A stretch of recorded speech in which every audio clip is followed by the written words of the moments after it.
ultimately get to them to heaven? I mean, this is always a great question for those who work with young people. How do we act in a way towards every single young person that will lead that young person to their ultimate end? What's their ultimate end? Their ultimate end is heaven. Their ultimate end is not just to be a really good basketball player or baseball player or golf. The goal is to ultimately help them to be who they are called to be, the greatest that they are called to be in every aspect of their life. It's one of the reasons why as a priest, I coach. I think I'm in my like 11th year of coaching, and I just see it so intertwined with like what it is to be a priest. My goal as a priest is to bring all of my parishioners to their ultimate end, which is heaven. My goal as a coach is to bring all of my athletes to their ultimate end, which is ultimately heaven. But I realize I'm going to get them to heaven by teaching them the right next step, the right thing that needs to be done in the moment where they're making a choice deliberately to do the right thing at the right time and at the right moment for the right person. And this is how we increase charity. I think an important just reflection for all of us as well is when we talk about being either a teacher, an administrator, a coach, or even just a parent, such a huge part of what our young people see is what they do. So a great question for us is not just do I love the kids?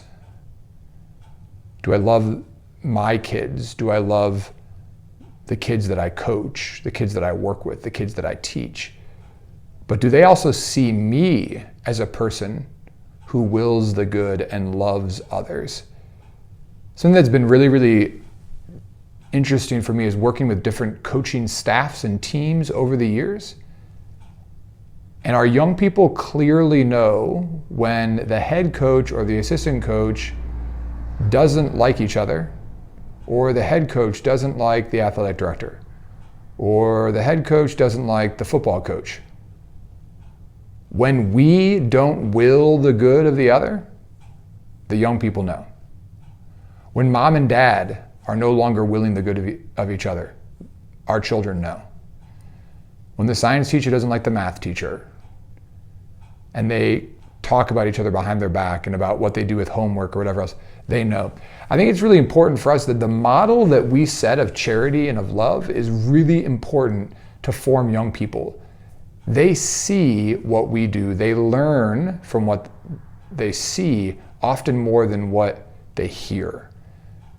And so what a great impetus for us all the more to choose to live out the virtue of charity, of love, and how we love one another as adults, to be a model for what we desire for these young people, which is for them to make the choice to become the best versions of themselves, for them to make the choice to do the next right thing, for them to make the choice to strive for excellence and greatness in every aspect and facet of their lives. It's through virtue that we will become strong. Virtue equals strength. We know this. And so through the practice of charity, through the practice of love, may we all the more be who we are called to be in forming in virtue those who we desire to strengthen. God bless your day.